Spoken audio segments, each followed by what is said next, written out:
అని ఒక మొగటంతో ఇచ్చారు. ఇది కూడా ఇందులో సంచికలోదే, అది విందాం. చరకుని వైద్యశాస్త్ర పితగా చెప్పుకుంటాం. క్రీస్తు పూర్వం 1 లేదా 2వ శతాబ్దానికి చెందినవారని చరిత్రకారులు చెబుతూ ఉంటారు ఈ చరకుడిని. ఈయన చాలా ముఖ్యమైనటువంటి వాడు, వైద్యశాస్త్ర పితామహుడు. ఏది ఆయుర్వేద వైద్యశాస్త్ర పితామహుడు అన్నమాట. ఆయన రాసినదే చరక సంహిత. అంటే చరక సంహిత అనే పేరుతో ఆయుర్వేద గ్రంథాన్ని, ఆయన ఉద్గ్రంథాన్ని రచించాడనమాట.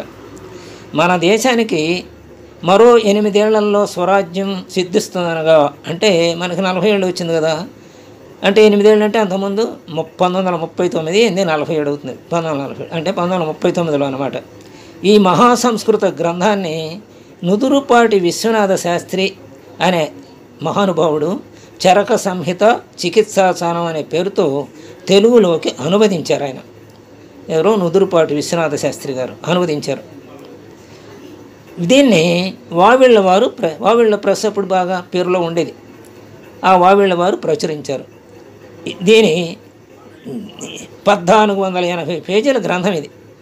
ఈ పుస్తకంలో రచయిత ఉపోద్ఘాతంలో, అంటే రచయిత ముందు మాట ఉంటుంది కదా, అందులో ఏం చెప్పారంటే ఈ విశ్వనాథ శాస్త్రి గారు, ఆదిదేవుడు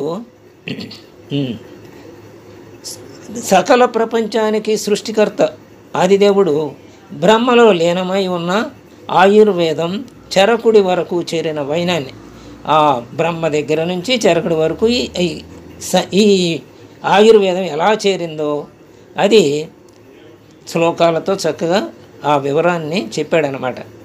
ఏది దానిలో సంస్కృతంలో అది ఈయన తెలిగించాడు. శ్లోకాలకు చక్కని వ్యాఖ్యానాన్ని వివరించాడు విశ్వనాథ శాస్త్రి గారు. ఇందులో మొదటి అధ్యాయం అభయామలక్యముతో ఆరంభమైతే యోనివ్యాప చికిత్సమైనటువంటి 30వ అధ్యాయంతో ముగుస్తుంది. ఈ గ్రంథం అప్పుడు సంపూర్ణం అయ్యింది. 30 అధ్యాయాల గ్రంథం అన్నమాట ఇది. పుస్తకంలో మొదటి 13 అధ్యాయాలను చరకుడు రాసినవి.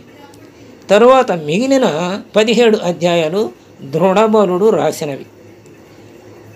చరక సంహిత పురాతన భారతీయ వైద్య విధానం ఆయుర్వేదానికి పునాది అయిన గ్రంథాలలో ఒకటి. చరక మహర్షి చరక సంహిత రాశారు. ఈ చరక సంహితలో 120 అధ్యాయాలు ఉన్నాయి. 8 విభాగాలుగా విభజించాడు చరకుడు. దానినే ఈ విశ్వనాథ శాస్త్రి గారు 13 అధ్యాయాలుగా విభజించి తన తెలుగు శాత చేశాడనమాట. అయితే మిగతా 17 అధ్యాయాలు దృఢబలుడు రాసినవి ఆచార సమితులు చేర్చాడనమాట ఆయన విశ్వనాథ శాస్త్రి గారు. ఇది సమగ్ర ఆరోగ్యము, నివారణ, సంరక్షణ, 3 దోషాలైన వాత, పిత్త, కఫ సమతుల్యతను నొక్కి చెబుతుంది. ఇది చరక సంహిత. అటు తెలుగులోనూ అనువాదమైంది కాబట్టి అందులో కూడా ఇవన్నీ వివరించబడి ఉన్నాయి అన్నమాట. సాక్షాత్తు ఆదిశేషుడే చరకుడిగా అవతరించాడు.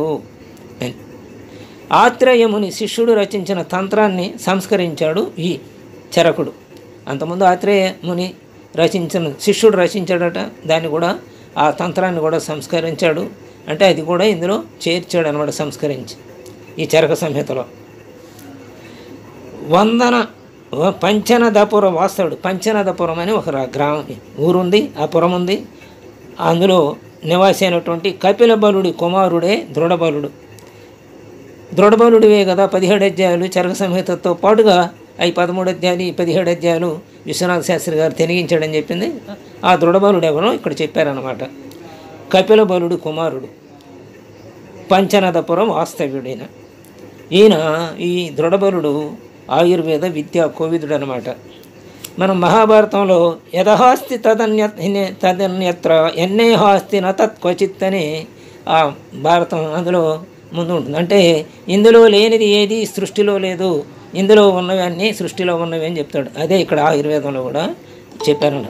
చికిత్సావహ్ని వేశస్య సుస్థాతురహితం ప్రతి యదిహాస్తి తదన్యత్ర ఎన్నేహాస్తి నతత్ క్వచిత్ అని.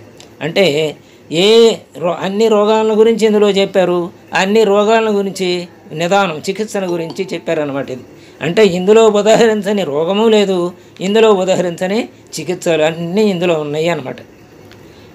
ఈ చరకతంత్రమును తక్కిన ఆయుర్వేద తంత్రములకు అన్నింటికీ ఆదర్శమైనదిగా భావిస్తారు.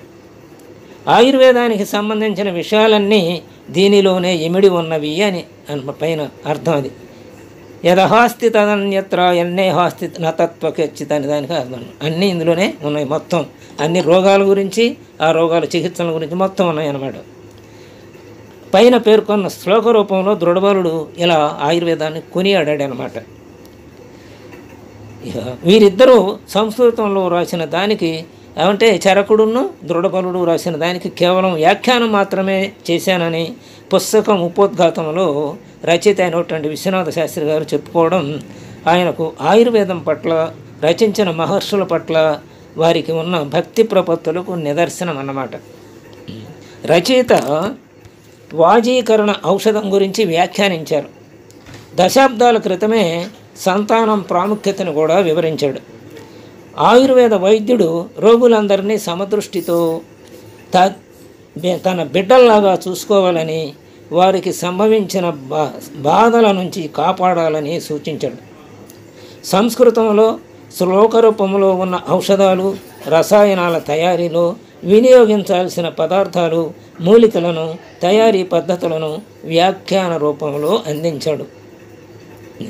ఒకానొక సందర్భంలో స్వచ్ఛమైన దోషరహితమైన పెరుగు పైన ఉండే మేగడను శరత్కాల చంద్రుడితో పోల్చాడు. విశిష్టమైన ఆవుపాల సేవనంలో 3 యోగాలను విడమరిచి చెప్పాడు. అందులో మొదటిది పచ్చి పాలను ఉపయోగించడం, రెండవది ఆ పాలనే కాచి ఉపయోగించడం, మూడవది పాలలో తేనెను, నేతిని కలిపి ఉపయోగించటం. వీటిని క్షీరయోగాలు అని సూత్రీకరించారు. పచ్చిపాలు, కాచిన పాలు, పాలతో పాటుగా నెయ్యి, తేనె కలిపి తీసుకోవడం, ఇవి 3 యోగాలు. అంటే ఈ 3 కూడా ఆరోగ్యాన్ని చక్కగా ఉంచుతాయి అన్నమాట. జ్వరం వచ్చినప్పుడు లంకణం చేస్తే మంచిది అని చెబుతారు. దానివల్ల జఠరో అగ్ని రగులుకుంటుంది. దానికి పూర్తిగా విరుద్ధం ఇప్పుడు మనం పొందుతున్నటువంటి వైద్య విధానం. అందుకనే ఇతర సమస్యలు అనేకం వస్తూ ఉంటాయి. మనం ఈ మందులు వాడుతూ ఉంటే జ్వరం తగ్గుతుంది, ఆకలి పుడుతుంది అని సూచిస్తాడు. ఏది ఉపవాసం ఉంటే అంటే లంకణం అన్నమాట. రసాయనాల తయారీలో వైడ్యూర్యమని, వజ్రం వైడ్యూర్యం అంటారా, దాన్నే పిల్లికంటి రాయి అని కూడా అంటారు వైడ్యూర్యాన్ని. అది మంచి ముత్యాలు, నల్లని ఇసుక, బంగారం ఇవి కూడా వాడతారు మందుల తయారీలో.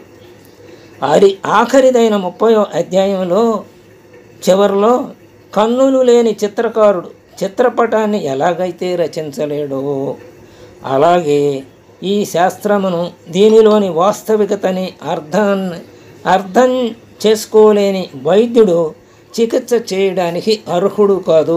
గుడ్డివాడు చిత్రకారుడు ఎలా కాలేడో అలాగే ఈ శాస్త్రాన్ని సరిగా అర్థం చేసుకోలేక వైద్యుడిగా వస్తే వాడు ఆ వైద్యుడికి అర్హత పొందినటువంటి వాడు కాదనమాట, వైద్యుడే కాదు అని చెప్పాడు. కాబట్టి వైద్య విధానంలో ఆ మానసిక ప్రవృత్తి, అలాగే శరీరము, ఇంద్రియాలు, మనస్సు, ఆత్మ మూడింటిని క్రోడీకరించి మూడింటిని ఒక యూనిట్గా భావించి, ఒకటే అని భావించి అప్పుడు వైద్యం చేయాలని చెబుతుంది ఆయుర్వేదం. ఇది ఆయుర్వేద సర్వస్వంలో ఈయన విశ్వనాథ శాస్త్రి గారు తెలిగించినటువంటి ఆయుర్వేద శాస్త్రాన్ని గురించి క్లుప్తంగా మనం తెలుసుకున్నాం ఈ రోజున. స్వస్తి.